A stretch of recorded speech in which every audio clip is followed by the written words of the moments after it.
is Ivy, and I currently work for the National Heritage Board, managing the Museum Roundtable, and I'm also the co-founder of S.E.A Art Space, an independent art space in Singapore.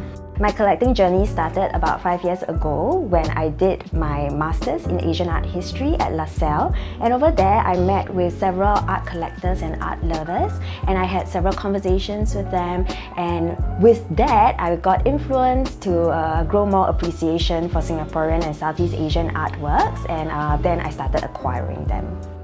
Hello, I'm William. I'm an architect and I run an architectural practice, Studio Wheels and Architects. Well, I started collecting for myself in the office in 2014, and it picked up speed in 2018 when the office relocated to the current premise, and it intensified in 2020 during the COVID when work came to almost a complete stop. That left me with time to revisit many works which I saw but which I never had the time to collect. Of course, the most significant piece of work is my first artwork, which is Hybrid States by Maureen Hoon. She's important because, firstly, she's a very dear friend of mine. I met her when I visited New York. She's a Singaporean artist based in New York. So Hybrid States is actually this piece where she documented slush, very, very ugly slush, in the industrial area of Queens. During her time outside of the studio, she actually looked at the slush, and it actually reflected the very nice evening skies, and that's the glimmer of hope that she wanted to portray in her artwork. The first artwork collected for this space is titled Listening to the Muffled Din of the City by Kaylee Goh.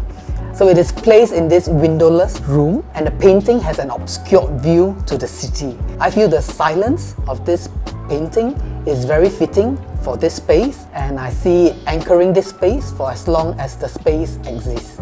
The next piece which is significant to me is actually Melissa Tan's Goddess series. So this work is titled Hygeia. Hygeia is actually the goddess of hygiene. When I first looked at this piece of work, it reminded me of my mother because my mom works in the healthcare industry, and the bowl of Hygeia, which actually has this snake, also has a very symbolic meaning for me because my partner is born in the year of the snake. I respect a lot of very important women in my life. They really propped me up, and I just wanted it in my bedroom as a reminder of all these important women. Genevieve Chua is one of the handful of artists whose journey I follow closely. I really enjoy observing the evolution of her works.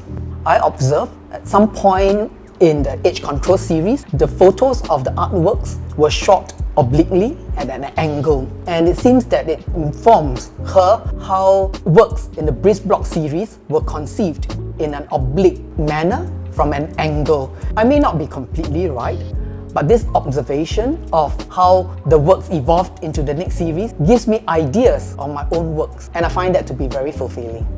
Another piece that's significant for me would be Kaylee Goh's Khao Shan series. I actually acquired this piece of work 2 years ago at Sea Focus. The story is I actually didn't want to acquire the work. It was a friend who wanted to acquire it, and we met with Kaylee at the pantry area, and we were having dinner. My friend actually asked Kaylee about the work, and she shared that this piece of work, Khao Shan, which means a mountain behind her, is actually a piece where she created to give herself the courage to be in Australia alone. Because of feng shui, I'm near the sea, so I wanted a kind of like Teng Shua Khao Hai, yeah, which means I'm by the sea, but I also have a back behind me. I really enjoy the visual pairings of artworks from different genres and from different artists. Take for example this wall lined with works on the evolution of HDB public housing in Singapore. Here we see a series of works by Lim Kwang Ling, where the HDB or the public housing actually evolved from the kampongs. For someone looking to start this journey of collecting, I would suggest that to find out more through reading, going to the gallery, going to the museum, meeting people, talk to galleries, to artists, fellow collectors, and basically be curious. But if there's anything I would suggest, just start with the first work that resonates with you, and then start from there.